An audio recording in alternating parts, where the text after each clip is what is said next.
তো hello guys, তোমরা তো আমাকে চেনোই, আমি অনেক ভিডিও তোমাদের সাথে শেয়ার করেছি। তো আজকে একটা কথা তোমাদের সাথে শেয়ার করতে চাই। কি বলবো, এটা খুব ইমোশনাল কথা।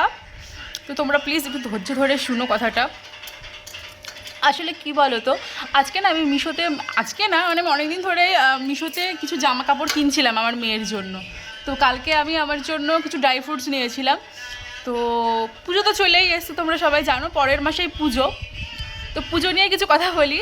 তো আমার ছোটোবেলা থেকে না দেওয়ার মতো কেউ ছিল না, জামা কাপড় ছিল কিন্তু কেউ দিত না, যাতে আমার মন খারাপ না হয় একটুও। তাই জন্য আমার মা অনেক স্যাক্রিফাইস করেছে। আমার মায়ের বয়স বেশি ছিল না তখন, আমার মায়ের 18 বছর বয়সে বিয়ে হয়, 19 বছরে আমি হয়ে যাই। তো বুঝতেই পারছো বেশি বয়স ছিল না আমার মায়ের। কিন্তু আমার মা প্রচণ্ড পরিমাণে স্যাক্রিফাইস করেছে আমার জন্য, যাতে আমার মন খারাপ না হয়, আমার যাতে একটু কষ্ট না হয় যে আমাকে কেউ জামা দিচ্ছে না, একে দিচ্ছে ওকে দিচ্ছে, এটা দেখে যাতে আমার মন খারাপ না হয়।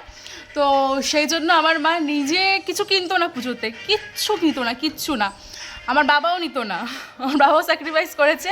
আসলে আমার বাবার অনেক পরিমাণে মাইনে, অনেক টাকা, এই সমস্ত কিছুই ছিল না, এখনও নেই।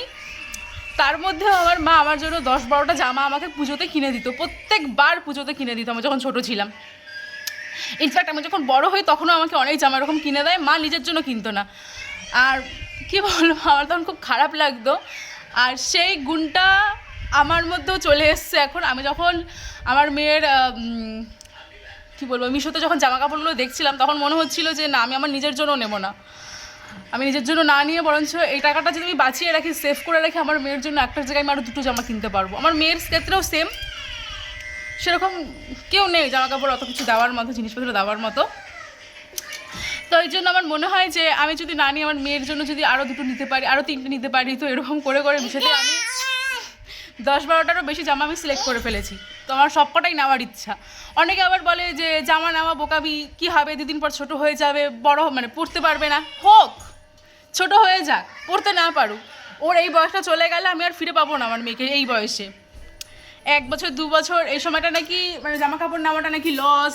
আরে বাচ্চার ক্ষেত্রে কেউ লস কি লস না এগুলো কেউ ম্যাটার করে না, কেউ মনেও করে না, ঠিক আছে। আমার চুলের অবস্থা দেখতে পাচ্ছ, কদিন ধরে চুল আসরাই না।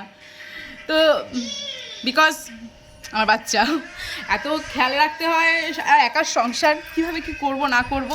তো এটাই ভাবছি। অনেকে না মানে দেখে যে আরে ওকে তো 10টা জামা দিয়েছে, আমাদের তো নেই, আমাদের তো হচ্ছে না, ওকে তো 12টা জামা দিয়েছে, কিন্তু এর পেছনে যে কতটা স্যাক্রিফাইস রয়েছে একটা মায়ের, সেটা কিন্তু কেউ কোনোদিনও দেখে না। আমার মা প্রচণ্ড পরিমাণে স্যাক্রিফাইস করেছে আমার জন্য, আমার বাবা স্যাক্রিফাইস করেছে, হ্যাঁ অনেকেই করে, সবার মা বাবাই করে।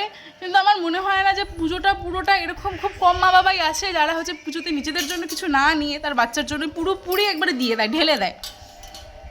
তো থ্যাংক ইউ সো মাচ মা, তোমার এই গুণটা আমার মধ্যেও এসছে। তুমি এরকম ছিলে বলে হয়তো আমিও এরকম হয়েছি।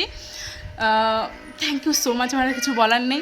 আমি এখন কান্নাকাটি করে ইমোশনাল কিছু করতে চাই না, তবে থ্যাংক ইউ এটুকুই বলতে চাই, ব্যাস এটুকুই ছিল বলার।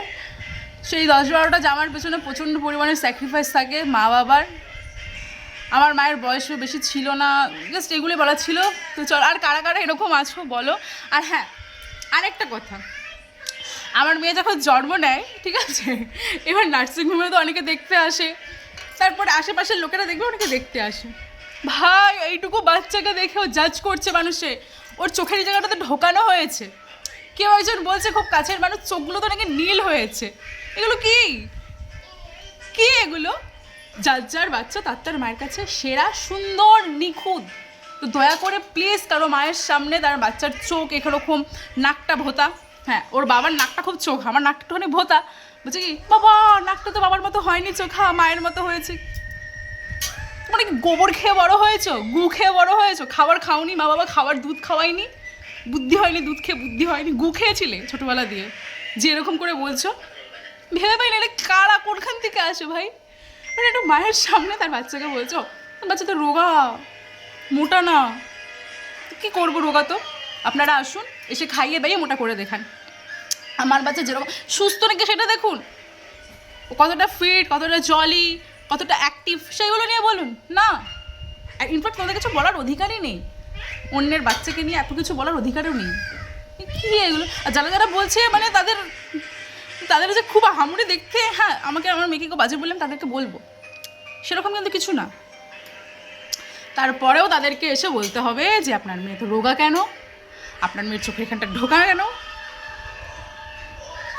তোমরা গু খেয়ে বড় হয়েছো ভাই, তোমরা দুধ খাওনি, মায়ের ছোটবেলায় দুধ খাওনি, তোমরা গু খেয়ে বড় হয়েছিলে, ওই জন্য তোমার হাতে বুদ্ধি হয়নি। এইটুকুই বলার, বাই।